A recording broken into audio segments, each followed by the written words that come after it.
M यहाँ पर एक वेक्टर स्पेस दे रखा है जिसमें 3x3 रियल मैट्रिसेस बिलोंग करते हैं। एक मैट्रिक्स ए जो कि आपको स्क्रीन पर दिख रहा है।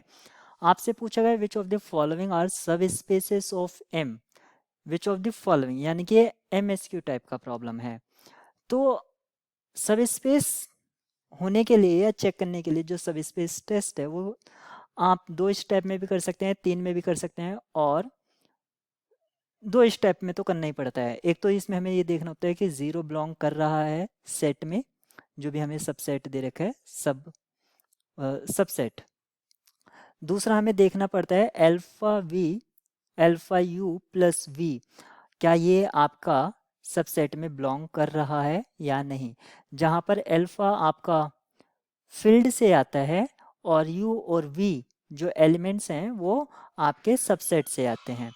अगर ये कंडीशन होल्ड करती है तो आप कह सकते हैं कि ये सब स्पेस है, अदरवाइज सब स्पेस नहीं है। आप इस कभी कभी जो बुक राइटर हैं इसको इस तरह से भी लिख देते हैं, alpha U plus beta D या beta B belongs to subset, तब भी ये वही बात होती है और साथ ही साथ इसमें ज़ीरो ऐड कर देते हैं। ठीक है, तो कभी कभी इसमें 3 स्टेप कर देते हैं, जैसे एक तो हो गया 0 बिलोंग्स टू सबसेट, दूसरा इसमें कर लेते हैं u प्लस बी, यानी कि एडिशन के रेस्पेक्ट में वो क्लोज्ड है, ये भी बिलोंग करना चाहिए, और तीसरा कर देते हैं सी यू बिलोंग्स टू सबसेट। तो इस तरह से आप समझ सकते हैं ये 3 स्टेप सब स्पेस टेस्ट के लिए किए जाते हैं। अगर आप ये तीनों टेस्ट रन करते हैं ऑप्शन ए, बी और सी में, क्योंकि ये सब लीनियर फंक्शन के प्रॉपर्टीज को फॉलो करते हैं, तो ये सब स्पेस फॉर्म कर जाएंगे।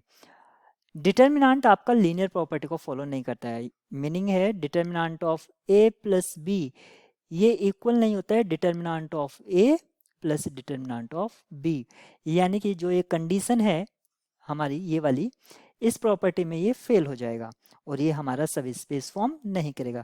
गिवन प्रॉब्लम के लिए ये ए बी सी हमारा सब स्पेस होगा और ये नहीं होगा। इसके लिए आप पर्टिकुलरली एक एग्जांपल भी कंसिडर कर सकते हैं ऑप्शन डी के लिए।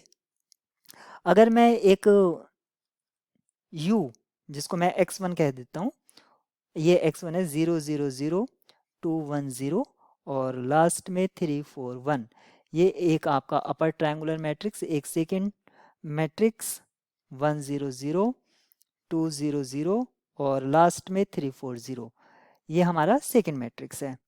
आप यहाँ पर देखेंगे x1 plus x2, x1 plus x2 किस तरह का मैट्रिक्स होगा, तो ये 1 4 6 और 0 1 8 0 0 1, ये इस तरह का मैट्रिक्स आ रहा है जो कि आपका सबसेट में बिलोंग नहीं कर रहा है। क्योंकि सबसेट में क्यों नहीं बिलोंग कर रहा है, क्योंकि इस मैट्रिक्स का जो डिटर्मिनेंट है वो नॉट इक्वल्स टू 0 है, जबकि सबसेट में बिलोंग करने के लिए डिटर्मिनेंट कितना होना चाहिए 0, क्योंकि एक अपर ट्रायंगुलर मैट्रिक्स है और इसकी आइगन वैल्यू सभी 1 होंगी। तो आपने देखा यहाँ पर जो ऑप्शन डी है वो हमारे लिए डिजायर्ड नहीं है।